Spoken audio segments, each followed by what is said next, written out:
Hello, world, and welcome to the In My Footsteps podcast.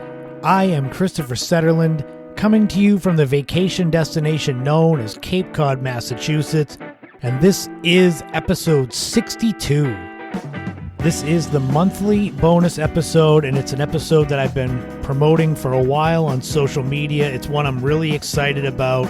Coming up now is going to be a special interview with director Frank Durant, who has directed the Lady of the Dunes documentary that is premiering April 1st in Dennis at the Cape Cinema, April 2nd at the Provincetown Theater. This interview is going to be taking place in his car as we drive the Cape out towards Provincetown for a special excursion we had planned to a few spots that are pertinent to the Lady of the Dunes and more. As you all know, I've been writing the companion book to the documentary, so we talk a lot about that. He goes deeper into the story of the Lady of the Dunes, what made him want to do the documentary, some of the highlights, some of the difficulties that he faced, and a little more about who he is. But enough of me hyping it, enough of me introducing it. We're going to jump right in now on episode 62 of the In My Footsteps podcast. Here is the interview with Frank Durant, director of the Lady of the Dunes documentary. Check it out. All right, so we are actually on the road driving to Provincetown in the fog, kind of drizzly. I'm here with Frank, so we're going to do this interview on the drive. For those that might not be familiar with the Lady of the Dunes, can you kind of give them a crash course in the case? In a nutshell, the Lady of the Dunes is a name given to the unknown murder victim that happened in July of 1974. A woman was found dead and mutilated with her hands cut off and teeth removed to hide her identity. So now, going 47 years later, she is the longest unsolved murder mystery in Massachusetts history. So how did you first get interested in doing the documentary about the Lady of the Dunes? Good question. A couple of years back, I produced a documentary entitled Finding Thoreau's Cape Cod, and we interviewed many people, local historians, fans of Thoreau, people who have hiked the trail when he made his pilgrimage back here in the 1800s. Half the people all brought to my attention, hey, you should do a documentary on the Lady of the Dunes. So going back to 2018, 2019, I didn't know what a Lady of the Dunes was. So time went on, I met a lot of interesting people, a lot of people from the Provincetown community, and eventually it led to saying, let's do this documentary. Let's really see if we can do either a investigation type or really just bring some things to light that have never seen people know about. Initially, I wanted to do something on Chief Jimmy Meads, who was the chief of police and who had ran the initial investigation back in the 1970s and 80s. But the more people I talked to and more information fell into our lap, we knew we had to do a feature length and see what we can bring to light about this investigation. So you mentioned the Thoreau documentary, and obviously I'm familiar with it from working with you, but on that subject of your previous work, kind of tell the listeners a little about yourself and your background in media and film, whatever you feel, whatever you want to share. You know, it's funny, we're going through the Rotary right now to go on 6A East. Now we're going into Eastham, and this is where Thoreau started his journey, right on the cuff to get to the beach, to the Nauset Highlands. So my background in film started over 20 years ago. One of my first documentaries was on Nine Men's Misery, which was a documentary about an event that happened during the King Philip's War. And right out of college, I got my BA from Rhode Island State College, and it was an investigation. We were looking at original journal entries and diaries from 1600s, 1670s, and we were able to find miswritings and found new information to bring to that attention. So now, 20 years later, I'm in my 40s, and having to do this for something that only happened less than 50 years ago, I feel more confident, and also realizing that I'm able to bring more things to light. So it's not impossible. I think, finding new information, looking at the investigation differently, talking to people who are actually primary sources, people who are in their 80s and even in the early 90s, who are able to come and give their 2 cents to the story. But my background in film, I hate to say it, I hate to admit it, but I worked in infomercials for many years. So I'm able to do things on a very short budget, but the goal of infomercials is call to action. You want the viewer to make an action. You want them to call now, look at the website. You want them to react. So as making a documentary or feature film, you want to entertain, but the power to educate, power to inform, that's the goal. The goal of this documentary is I want everybody to get up from their seat and start questioning why, and demand results, demand an answer, demand a conclusion. And in my opinion, this case is very solvable and should be solved, in my opinion, before the end of 2022. Going back to the actual Lady of the Dunes documentary and the process, what were some of the highlights for you, some of the best parts of creating this documentary? I wouldn't say highlights, but almost breakthroughs. And we made a lot of phone calls. We would Google, try to find people, see if they were still alive, first of all, because a lot of people have unfortunately passed on. But I looked at not just the research on Lady of the Dunes, but I also need to research a lot of other topics that happen in this community and happen in Provincetown. When I spoke to Peter Manzo, he pretty much demanded, you got to read my book. So I read that book. Then I talked to some people, and they say, well, have you read In His Garden? No. Well, you have to read that book. And then I had the pleasure of meeting Liza Rodman, and she wrote the book The Babysitter. And she goes, did you read my book? I said, no. Well, you got to read my book. So within the course of 1 year, I was told you have to read these 3 books, otherwise you have no business thinking you're going to tell the story without knowing other stories. And, it's funny, once again, we're driving now through Eastham, and we're about to pass the grave of Sydney Monzon, and she was one of the victims of Tony Coster. So I Googled everybody with the last name Monzon in the telephone book, and I found one name of a gentleman, 85 years old, living in Brookline, Massachusetts. So I figured I'll call. And I called, and on the 8th ring, an old man picked up. And I went through my sales pitch of, hi, my name is Frank, I'm a filmmaker, I'm producing a documentary, blah, blah, blah, blah, blah. And then after 30 seconds, I said, are you any relation to Sidney Lee Monzon? And there was a good 20 seconds of silence. I thought I'd lost the call, he had hung up. And then I hear this voice crying on the phone, yes, she was my sister. And so that's history alive. You're talking to somebody who is connected to this documentary. You go out and you want to make a movie, you want to tell a documentary, you got to be very careful because it's your interpretation of history and you're trying to bring things to light, and you're not a hero to everybody. A lot of people in this community, and I will say this because it's true, a lot of people have moved on. They do not want to talk about this story. They don't care if the case is solved. It's in the past. We don't want to bring up the 60s. We definitely don't want to bring up the early 70s because this story is more than just about a dead girl in the dunes. We need to talk about what was happening in Cape Cod. We need to talk about the players. And I'm not against these people who just want to say, nope, we're done. I don't have an opinion. Leave me alone. You have to respect that. But at the same time, there are a lot more people now in this community, and I'm saying not just the Provincetown community, the Cape Cod community, who've said it's been half a century and this girl's name has not been discovered yet, let alone her murderer or why she was murdered. Because of that reason, that motivated me in more ways to say, I got to make this movie, I got to do it right. And when I was speaking to Sydney's brother, he even said, you're the first person outside our family to mention her name in years. They had a funeral a few years back, and her name was brought up at the funeral. And I told him what I was doing, and I don't want to say funny, but I had read the book In His Garden, and there was a story written by the author that during Tony Costa's mom's funeral, Tony was there with about 15 police officers to protect Tony because there was a rumor that he was going to get assassinated. Somebody was going to shoot him.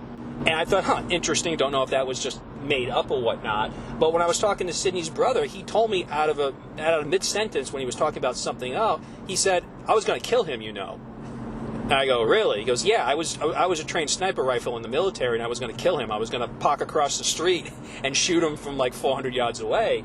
I ended the conversation about that because I didn't want to say, wow, I read that, and you just confirmed that rumor was true. But it also makes it real. His sister was taken from him, and he wanted to take an eye for an eye. And to say, well, this story now is in the past, it happened 50 years ago, it still affects people, not just because it's a local story. It affects people because it truly affected them. So as a filmmaker, as a storyteller, as an artist, your art, your work can offend people and hurt people. So you have to be very careful when you walk that line of what are you trying to do. And most especially, you need to keep asking yourself, in my opinion, as a filmmaker, are you exploiting this case? Are you exploiting this girl's story? Because if you are, that's when you got to turn the camera off and walk away. So every minute of this investigation from a year ago, I kept reminding myself, if you are exploiting this, wrap it up. And that was never the intention and never the goal. And the final product that we produced is not exploitation. We truly feel what we did was good not only for her story and the case, but for the people of Cape Cod. So you're kind of leading into what my next question was. What were the difficulties that you face? I know there were some people that either would just hang up on you when you asked them questions or just didn't want to talk. So were those the major difficulties, or were there more when it came to trying to put this film together? It's a blessing and also a curse when you give your phone number out to the public. And I had a lot of people call and hang up, a lot of calls in the middle of the night. Calls that would just tick off the family, because usually you want to hang up the phone at a certain time, but at 9 p.m. on a Thursday, someone would call, and I would step away from my wife and child to answer that call. I gave my name and number out to a handful of people that I trusted, and a lot of these people were very influential. They led me to other people who have said no to an interview for over 40 years, and I had the true privilege of being supported by Jimmy Mead's family, speaking to Jimmy Jr., Michael, Nancy Meads. Without them, this project would not have happened. And I got to speak to a lot of people who were involved in multiple cases who are still with us. The assistant district attorney who worked on the Tony Costa case, I got to speak with him. Tom Gunnery, I got to have a conversation with him. A lot of people, law enforcement, federal agents with the FBI, people who worked on the Bolger case, people who had worked with the Hayden Clark case. More and more calls I received reminded me that the importance of this film. At the same time, I had people calling me about, you need to look into UFO abductions. She was a UFO victim. I had someone tell me that it was an alien abduction, or that the Lady of the Dunes was pot lizard, and she had flipper hands. That's why they cut off her hands. So people who are into demonology, the occult, I can't explain it. I'm a layman when it comes to this, but I've had a whole list of interesting people, I don't want to say wasting my time, but calling me with stories of conspiracy theory after conspiracy theory. And that's the negative part, as opposed to all these other people who were able and willing and wanted to give their 2 cents, but also lead me down a path of a lot of interesting information that led to a lot of interesting discoveries. What were and are your goals as far as the film goes? It's getting its premiere April 1st, Cape Cinema and Dennis, April 2nd, Provincetown Theater. What are your goals? I guess I want to say, what were your goals at the beginning, and now have they changed with the film getting ready to come out? The power of journalists. I don't have that honor of saying that I am a journalist. I have that degree. I don't. But at the same time, the power of journalists, the power of doing a news story, the power of writing a book, having a radio, a podcast, broadcast, the power of film can change the way people think, how people live. It inspires, but also pushes the envelope. So at the very least, one of the goals of this project was to push that envelope and to help solve the case. Initially, the arrogance of being an artist, oh yeah, we'll solve this case. We'll find something that they dropped, that law enforcement didn't do. And for the longest time, I searched for the conspiracy theory, because who doesn't love a good conspiracy theory, okay? Even people who don't believe in them will sit down and watch a good conspiracy theory movie. I tried, I could not find it. And the goal was not to try to find one, but if it did, hey, more the merrier. But we tried to find it, and it does not exist. And unfortunately, a lot of people are sad about that, but that's the fact. But arrogantly, yeah, I thought moving in, I'll solve this case. I'll have someone give me a Jack Nicholson, A Few Good Men, and admit, yep, I did it. Because a lot of people are hoping for that deathbed confession. My opinion truly feels it could still happen, but at the same time, that's a lot of hope, of hoping that would happen, when in reality that's not. So as time went on, we were finding a lot of primary information, people willing to talk. We found a lot of new interesting facts to help with the case. But at the very least, we did push that envelope. And I truly feel, and I'll state it for a second time, I truly feel there will be a major discovery before the end of this year in 2022. Well, I'm hoping for that too, because people that have listened to the podcast know that I'm working on the companion book for it, and the book is still going, so I just keep hoping that something gets revealed. Being that I'm working on the book, I had to ask this question. What were your initial opinions when you first met me? Because when we were first supposed to meet up, it was going to be at a Dunkin' Donuts during the height of COVID, and they weren't letting people inside. So you were actually coming down the highway, and I called and was like, hey, can we meet at this parking lot next door to it? Which is definitely creepy. But what did you think when I called you and kind of changed locations? Well, at that time, I worked with 3 people for this documentary and research, and I had to give them names of Agent X, Agent Y, and Agent Z. when I met you, I thought to myself, oh God, I do not want to call Chris Agent W, because no one wants to be known as Agent W. So luckily, I called Chris because that's his name, and Agent Z was called Z because we're not going to have any more agents under a pseudonym. But I had to label these people because to protect their current positions, they couldn't have any involvement with this project for legal reasons. But after meeting Agent Z, it doesn't get weirder than that. And this person was like, all right, I met some very interesting people, Chris, on this trail. And I made the effort not to hang up on a lot of these people because you don't want to make any enemies with weirdos. But you were far from that. Even though you were different, Chris, and we were meeting under very weird circumstances, it was not the oddest thing that would happen in the last 52 weeks of this production. But no, the book, just to educate the audience, when we wrapped on April the 11th, 2021, we had 52 hours of footage, not including podcasts and video interviews. So I had 4 cameramen shooting for those 3 days. We had to have the first goal of taking 52 hours and getting that down to a 90-minute feature. But on top of that, this book includes so much more information that we just had no place to put it in the movie without making this a 3-hour, 8-part miniseries. So the book is, yes, a companion piece, but to get the whole story of information, this documentary doesn't do justice about the book. That's what I love about it, is the fact that things are still happening from the time that we went out into the woods to try to find Haddon Clark's journal, which I'm not going to give too much of that stuff away. But yeah, things are still going on. From writing this book, I can tell it's different from things you've done in the past, just talking with you. How is this Lady of the Dunes project different from everything else you've worked on? And once again, another interesting coincidence. We're driving now almost through the woods of Truro.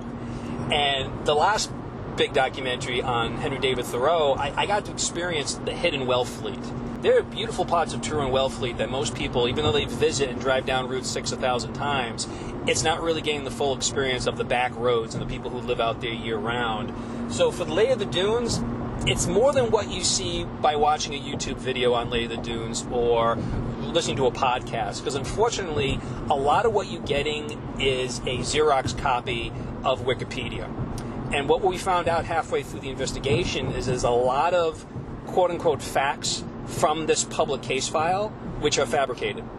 So right off the bat, that eliminates hundreds of these videos, YouTube channels, podcasts, articles written about Lady of the Dunes, because it's based on false information. So one of the things that this documentary will pride itself on is we brought multiple facts to the people's attentions, which people did not know about this case since it occurred. For the people that are going to be able to go to the premieres, is there something that the people should know, like, get ready for this scene, it's great? Well, one thing I'll mention is that the closing credits is 5 minutes long. There's a beautiful song that I wanted to make sure the entire song gets displayed, but there were a lot of people who either made a donation, supported me, brought something to light that I had to give them the credit of including their name. So for people who truly want to sit through the closing credits, it's 5 minutes, but it's worth it because you'll see every group, organization, nonprofit, intern, volunteer, investor, investigator who made this project happen. To me personally, it's worth it to me because it reminds me all the people who supported the telling of the story. It's kind of a hard documentary to watch because I've watched it so many times to look at every little second to make sure it's the story I want to tell. But there's a lot of information where people will keep questioning themselves by saying, what? You're going to get an official statement from James Whitey Bulger, which a lot of people don't know about this. He did answer the question. He was asked by law enforcement for his court trial up in Boston. He was confronted and asked, did he have any involvement? Were you involved with the murder of the Lady of the Dunes? So there's an official statement that he gave. So if you want to know what he said, it's included. But also receiving 8 letters from serial killer Haddon Clark, we asked him a lot of questions, including what was her name. And Haddon Clark gives us a name. And also we interviewed 4 very talented, well-known psychic mediums. And they also gave information which mirrored the real case file that the public doesn't know about. So every 15 minutes, people are going to say to themselves, wait, what? What? And it's a good question to ask because it's going to be followed by another question. Okay, why isn't this case solved yet? What is going on? What can we do to push the envelope? Because if this independent filmmaker can do this with a shoestring budget, there's no excuses. So the question of what and the question of why should be asked by everybody who sees this documentary. I definitely agree. I have some scenes in my head that I can't wait to see because writing the book, it's like living through the movie. So I've got ones in my mind. April 1st, Cape Cinema. It's 12:30, right? Get there at 12 o'clock, and I hate to say this, but in a way, it's a good feeling to know that one of the screenings is almost completely sold out. Provincetown Theater is a gem of the community. I'm so grateful for the staff at Provincetown Theater. Please make a donation if you're coming to see the movies. But right now, I believe there's only 3 seats available as of right now. So as 2 weeks out, it looks like it's going to be a completely sold show. But if you can make it to the Friday matinee at 12 o'clock on April the 1st at Cape Cinema, probably one of the most beautiful cinemas, in my opinion, in the country. And I've been to a lot of cinemas because I've seen a lot of film. To me, that's my cinema paradiso. So if you don't like the documentary, just look up at the ceiling. It's a beautiful building, fantastic seats. So Cape Cinema, there's still a lot of seats available for that Friday screening. So if you can make it, I'd love to see you there. And for the people that can't make it to the screening, where are they going to be able to see this film afterwards? I have right now 3 interested distributors where I know I won't make any money. And the goal was never to make a buck off this. So my goal is to get this into every library in the country. So these distributors do focus on the education side, where they'll sell cheap copies to public access, to the library areas, to education for schools. So my goal is, if you have a DVD player or a Blu-ray, one of the 3 distributors who has shown great interest in taking this documentary and giving it to the masses, well, hopefully there'll be availability so you can watch this in the privacy of your own home. Nice. And obviously here on the podcast, I will keep everyone updated. So then you can reach out to me if you're interested in checking it out after. As we kind of wrap things up now, we're getting into Truro, heading into Provincetown. It's drizzly, it's foggy. When it comes to, oh man, there's Lombard Hollow Road. Geez, that's so creepy. I'll explain that more later. A lot of coincidences happen. I think we're on a good path because if you want to know the significance of Lombard Hollow Road, you got to read the book. So when it comes to not just the premiere, Chris's book, I think every book he's written has done something for Cape Cod and the people of Cape Cod. But you got to get a copy of this book. So when the book comes out, hopefully next year, if you want to know why Lombard Hollow Road is very significant to a lot of history in Cape Cod, you got to buy a copy of Chris's book and you got to read to find out. Is there anything else you want to add kind of to wrap things up about either the film or anything that went along with it or anything? Just a kind of a chance for you to say what you want to say. I mean, I know you've done a bunch of interviews and they've been cut, spliced. This on the podcast, I mean, we're going to be free-flowing pretty much. So anything else that you might want to add?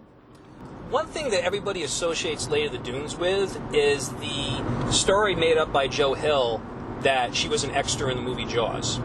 During the summer of her murder, Steven Spielberg was making Jaws down in Martha's Vineyard, and Joe Hill, who's the son of Stephen King, he was watching the movie one night, and he stopped it when he saw a woman that looked very familiar to him as the victim known as the Lady of the Dunes.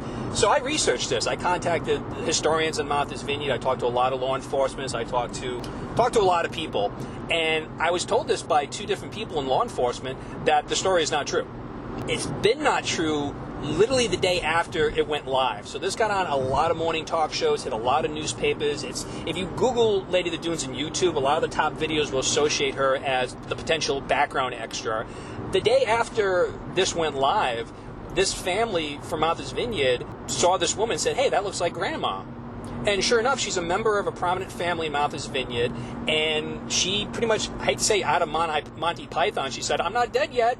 And the authorities have known this since day one, but unfortunately, millions of people have viewed this falsehood that she was an extra, even though it has been basically confirmed by law enforcement, people in this investigation, that it's not true.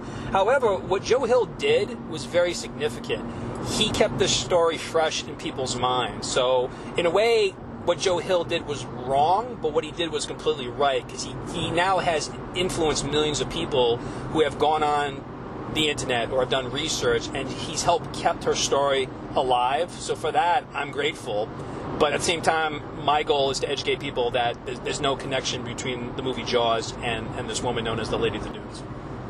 Honestly, the documentary, working on, I mean, the book is literally from Frank's perspective, what he has been through. So it's so admirable growing up on Cape Cod. The documentary, I can't wait to see. The book, it's been a pleasure to write because I learn a whole lot of stuff about the place where I grew up. Eventually, every time we got a new lead, we wanted it to be true. We wanted it to be this person because that way it's like we want to give her a name. We want to solve it. So for every fan or anybody who supports people like the Missing Children's Group, Missing and Exploited Women, just all these independent sleuths, the goal is to solve a case. So I admire that their goal is to bring closure and to bring justice. So of course we all want it to be her because in the scene in Jaws, this extra, she turns and faces the camera. And it's almost like you want her to say, please find me, please say my name, please wrap this up. Because outside of a murder, this is also identity theft. This woman's identity, her story, her life was taken away from her in more ways than one. And it's really sad because you ask yourself, no one discovered her body for days later. And the sad fact is people disappear now in 2022. People go missing every day. And it's really sad to say, okay, this happened back in the 70s. But at the same time, her story is happening to many people today. And that's the reminder of law enforcement. They're trying to solve millions of cases. So it's unfair to say, hey, listen, we're trying to solve a case from 1974, but we're also trying to solve cases that happened within our lifetime. And I will defend law enforcement because the fact is they have been actively working on this case along with many other as early as December of 2021. The case of the Lady of the Dunes has been researched and investigated by not just federal and state police, but local police as well. So a lot of people want to point the finger of blame. That is not the goal of this documentary.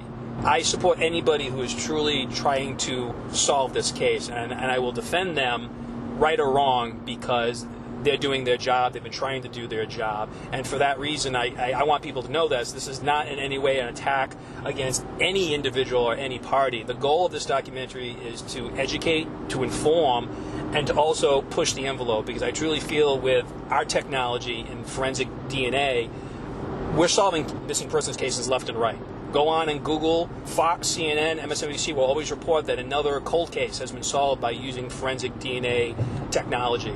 And just recently in the last year, the technology available is solving cases 100 years ago. They just recently solved cases from World War I by using a strand of hair to contract DNA to confirm a victim's identity for the first time. So 1974 is not ancient history. It is very possible with what we currently have available to solve this case now.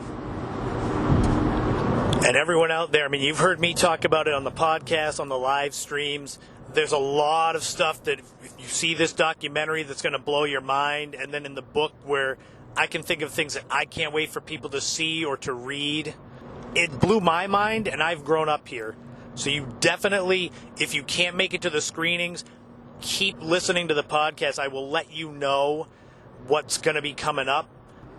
It's funny, we wrapped almost a year ago, but I'm still getting phone calls. And we're still adding to the book every day. So even by the end of today, it's going to be another chapter in Chris's story because it never ends. There's still more pieces of the puzzle. And like I said, this project could not have been made without the support from the Meads family. Without them, there would have been no conclusion of this film. So out of respect for Chief, who I call Chief James Meads, today we're heading to St. Peter's Cemetery. We will visit the grave of Lady of the Dunes. But out of respect, I also will pass the grave of Chief Jimmy Meads and once again call him Chief out of respect and thank him for his family support. So I will forever be grateful for that. So that's going to wrap it up here. Thanks everyone for tuning in. We are about to step out of the car here. We're almost in Provincetown in the fog. Hopefully the rain holds off, but it's going to be a fun day, interesting day, just like the last 10 months have been for me.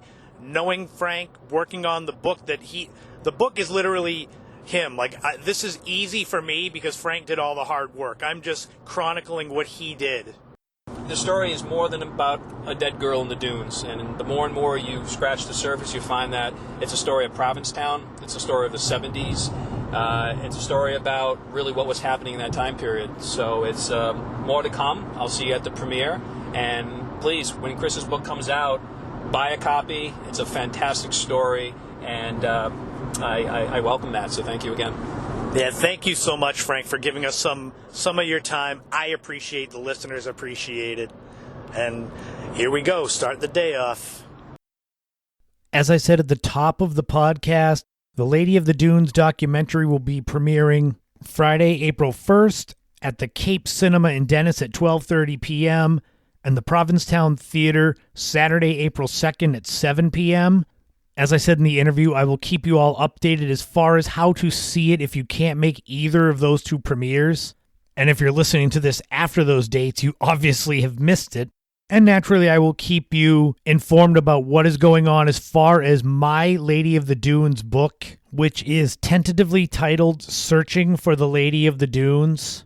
And tune in next week. I'll be back with a full-length episode 63 of the podcast, where I will share the story of a legendary Cape Cod restaurant and night spot, the Paddock in Hyannis. We're going to take a road trip up to beautiful Brattleboro, Vermont. We're going to go way, way back in the day and look at what it was like trying to make a phone call in the 1980s and 1990s and some of the things that kids of today would not understand. There's going to be a brand new top 5, which centers around the top 5 movies that remind me of my sisters, so a lot of chick flicks there. There'll be a brand new This Week in History and Time Capsule coming up next week on episode 63 of the In My Footsteps podcast. Thank you to everyone who tuned in, checked out this special bonus episode. Thank you so much to Frank Durant for being my interview subject. It's been great fun and a great adventure working on this Lady of the Dunes book. So I hope you'll check the book out and check the documentary out however you can. I will keep you updated on that.